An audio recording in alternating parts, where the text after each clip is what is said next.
Terima kasih kerana memilih channel ini.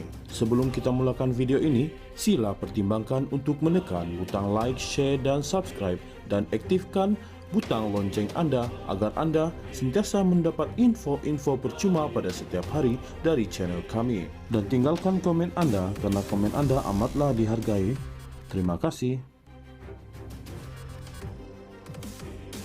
Penganalisis melihat kebarangkalian pembangkang mengemukakan usul undi tidak percaya terhadap Perdana Menteri Datuk Seri Anwar Ibrahim dalam masa terdekat kurang meyakinkan, malah mungkin tidak akan berlaku. Ini bersandarkan kepada kedudukan Perdana Menteri yang kukuh dengan sokongan lebih 2/3 ahli parlimen. Penganalisis sosio-politik Universiti Malaya, Datuk Profesor Dr. Awang Azman Pawi berkata, walaupun Perikatan Nasional PN memberi bayangan akan membawa usul undi tidak percaya, kemungkinan itu masih kabur dan kurang meyakinkan. Ini bukan kali pertama. Bayangan sedemikian dibuat sejak November 2022. Datuk Seri Anwar Ibrahim mencabar Perikatan Nasional PN supaya membuktikan majoriti melalui proses parlimen, bukan desakan jalanan. Namun hingga kini, tiada satu pun usul rasmi yang dibentangkan. Kebimbangan besar di pihak Perikatan Nasional PN adalah risiko dimalukan secara terbuka jika usul tersebut gagal, dan ini secara tidak langsung akan memperkukuhkan kedudukan Anwar Ibrahim sebagai Perdana Menteri yang stabil dan mendapat sokongan majoriti.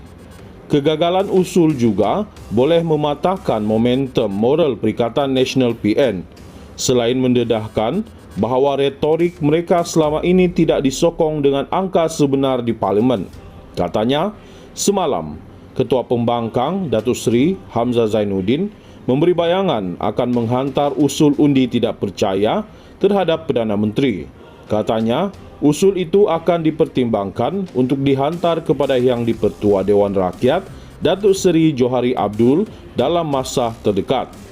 Sementara itu, ahli sains politik dan Timbalan Ketua Strategi Ibu Pejabat Asia Jaringan Penyelesaian Pembangunan Mampan SDSN Universiti Sunway, Profesor Wong Chin Huat berkata, strategi Perikatan Nasional PN untuk menjatuhkan kerajaan madani dapat dilihat melalui penganjuran himpunan pembangkang yang berlangsung semalam.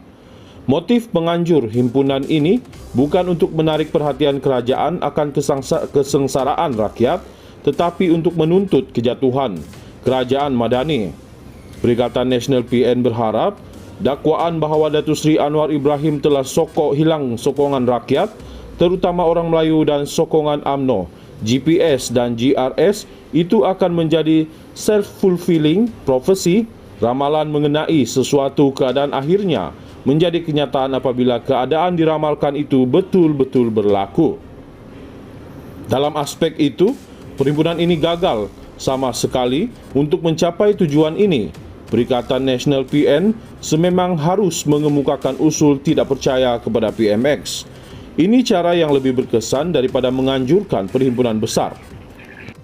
Saya yakin Yang di-Pertua Dewan Rakyat tidak akan menghalang seperti pendahulunya dalam era Tan Sri Muhyiddin Yassin, katanya.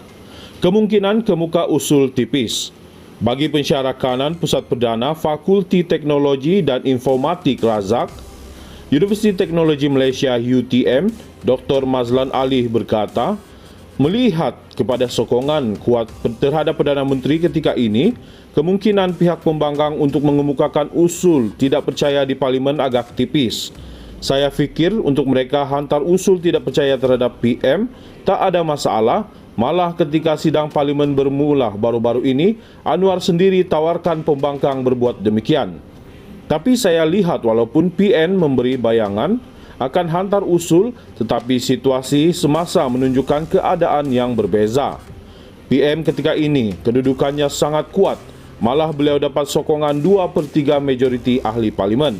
Namun, boleh untuk Perikatan Nasional PN berbuat demikian kerana himpunan pembangkang semalam tak boleh untuk jatuhkan PM pun, katanya. Penganalisis melihat kebarangkalian pembangkang mengemukakan usul undi tidak percaya terhadap Perdana Menteri Datuk Seri Anwar Ibrahim dalam masa terdekat kurang meyakinkan, malah mungkin tidak akan berlaku.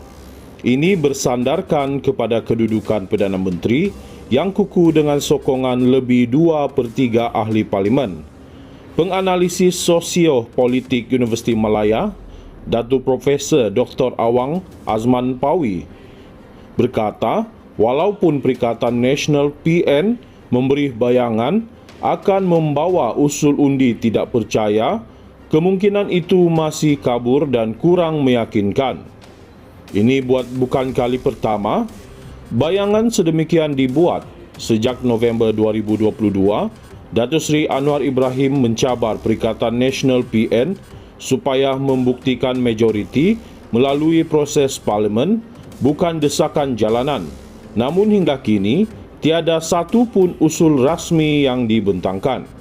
Kebimbangan besar di pihak Perikatan Nasional PN adalah risiko dimalukan secara terbuka jika usul tersebut gagal, dan ini secara tidak langsung akan memperkukuhkan kedudukan Anwar Ibrahim sebagai Perdana Menteri yang stabil dan mendapat sokongan majoriti. Kegagalan usul juga boleh mematahkan momentum moral Perikatan Nasional PN, selain mendedahkan bahawa retorik mereka selama ini tidak disokong dengan angka sebenar di parlimen. Katanya, semalam Ketua Pembangkang Datuk Seri Hamzah Zainuddin memberi bayangan akan menghantar usul undi tidak percaya terhadap Perdana Menteri. Katanya, usul itu akan dipertimbangkan untuk dihantar kepada Yang di-Pertua Dewan Rakyat Datuk Seri Johari Abdul dalam masa terdekat. Sementara itu, ahli sains politik dan Timbalan Ketua Strategi Ibu Pejabat Asia Jaringan Penyelesaian Pembangunan Mampan SDSN Universiti Sunway, Profesor Wong Chin Huat berkata, strategi Perikatan Nasional PN untuk menjatuhkan kerajaan Madani dapat dilihat melalui penganjuran Himpunan Pembangkang yang berlangsung semalam. Motif penganjur himpunan ini bukan untuk menarik perhatian kerajaan akan kesengsaraan rakyat, tetapi untuk menuntut kejatuhan kerajaan Madani. Perikatan Nasional PN berharap dakwaan bahawa Datuk Seri Anwar Ibrahim telah hilang sokongan rakyat, terutama orang Melayu dan sokongan UMNO, GPS dan GRS, itu akan menjadi self-fulfilling prophecy, ramalan mengenai sesuatu keadaan akhirnya menjadi kenyataan apabila keadaan diramalkan itu betul-betul berlaku. Dalam aspek itu, perhimpunan ini gagal sama sekali untuk mencapai tujuan ini. Perikatan Nasional PN sememang harus mengemukakan usul tidak percaya kepada PMX. Ini cara yang lebih berkesan daripada menganjurkan perhimpunan besar.